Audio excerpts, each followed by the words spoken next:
meanwhile in the pop charts now, I got an iPod Nano for Christmas in 2005, I think. Did you? Yeah. My dad got it first because he had an iPod Classic and I'd been using his, and he must have thought, well, he'd obviously love one. It's engraved. He's got I think it says enjoy the music, love Dad. And I've still got it. It's lovely. My dad's music taste is so good. He instilled me with stuff like The Jam, T-Rex, The Who, The Smiths, all that kind of really, well-made stuff.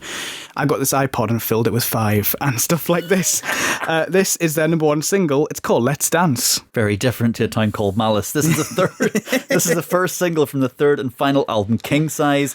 Their third number one after Keep On Moving and We Will Rock You. And it turns out I know every word. Yeah. How on earth do I know every single word? Well, I rinsed this. So I didn't know every word. It did kind of come back with muscle memory in parts. Yeah. This is great. Let's start with a negative thing that I've seen somewhere else, just so we can base the argument around that, because I think this is total bullshit. Okay. So Freaky Trigger, the blog that does number one singles, they said it's trying hard, bounding from hook to hook, but none of them are very good. They've gone for a 3-for-2 chorus offer in Asda. Get out. This is hooks, Phil, but I think they're all so solid. Crew, couldn't resist. No, I disagree with that so much. I think this is a proper summary tune, just hooks. I really like this, and I remember at the time it being weird because it was so experimental with the auto-tune. I have it down as an intro juice. I love how the EQ brings up, the highs of the EQ are gone at the start, and then it comes in. Like a nightclub. Like you're walking down a corridor towards a nightclub, you open the doors and there, boom, you've got it, it's right there. And there was a real risk in this one that the auto-tune would be overkill, but I think I like it, and I love the way that they've put on their backing singer effect by mastering themselves kind of into it as well. Yeah. Really strong one for me, I think. Yeah. Where Jay goes, take it down. This is where we didn't mishear a lyric, but we actively changed it, because if you listen to it again, you can change it to take a dump. Oh, of course. So, of course, you had to change it to take a dump. Take a dump. Yeah, so we made that into take a dump, pretty much. I love the breakdown of it. Yeah. I think it's got a great pre-chorus as well. I think it is simple in the way that it uplifts, and I think that's really good. Harmony is great. Melody's great. Rapping's absolutely fine for what they're doing. I'm pretty happy with it. Me too. The Abs and Jay, who do the raps over it, their flow over that beat just works. Like last week, was it So Solo MOP? MOP with the beat match up with the sort of the bit of the rap. Does that all the way through this. It's just a really well written and well choreographed bit of music. The mix, it's fantastic. Funky guitar. It's got that bit of filter in. It's got a strong beat. Vocoder. Love a bit of vocoder, always brings back Daft Punk memories. I think this is really great, and it is one of those ones that reminds me of having an iPod back in the day and discovering music and living through it sort of thing. Video wise, interesting, because it kind of goes, it's them kind of, so there's the band playing themselves and the band playing characters, much like One Direction Best Song Ever. They did the same thing, and there's some comments in the comment section that say, oh, they've ripped it off. No. But that's unfounded. The interesting thing about the video is that there's only 4 of them. Yes. And one of them is a cardboard cutout. Yes. And that's Sean. And the reason why he's a cardboard cutout at the time was because he had glandular fever and he was suffering at the time, when actually he'd left the group and the band hadn't been told, because he had a mental breakdown because of all the stress caused by being in the group.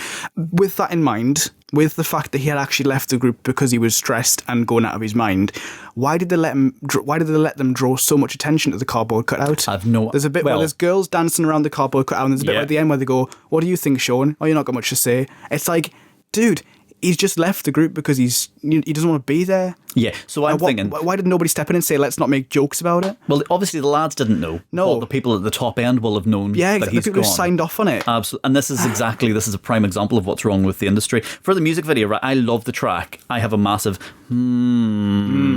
written down at the top of my video section on my page, because there's loads of cheesy elements to it. Yes. It's sexist. Yes. Unfortunately, do an array of accents, which isn't great. It's homophobic. There's funny element. There is funny elements to it when you move those a bit. Good.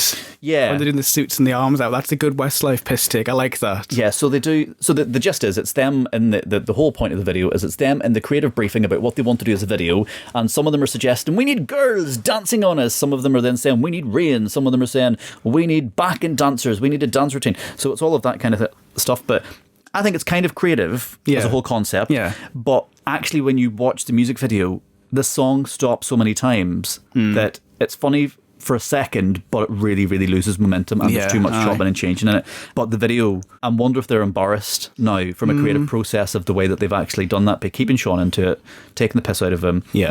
Like them all, whenever they're like, we need backup dancers, what about boys? And then they're like, ooh, at the boys. I know. Yeah, there is objectionable issues with that one, which really and undoes one of their best songs. It's a bit where one of them says, we should do it street, and they're all like, you know, blinged up, and they're all like making like, you know, mannerisms that's kind of like taking the piss out of like urban culture. Taylor Swift got hauled over hot coals for doing that and Shake It Off in 2015. And it's the same thing here. I know as earlier times and people weren't as aware of appropriation. That's what this is. Yes, and it's pretty What is interesting is it is a really good representation of attitudes at the time, and sometimes whenever people are like, oh, things like that were so inappropriate back then, and yes, I don't like it. I don't think it should be necessarily played on music channels today unless you're doing a very specific documentary on this is what attitudes were like back in 2001. Look at the level of homophobia in this. So there is that issue.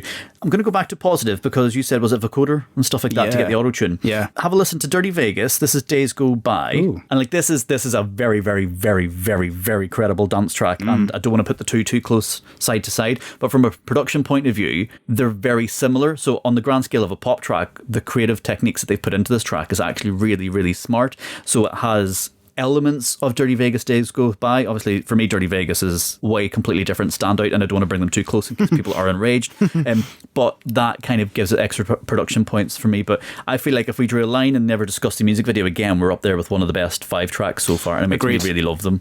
If we draw a line under the Sean thing, which is interesting, we're doing it this week when Jesse's left Little Mix this week. I found that really interesting. The two have matched up this week.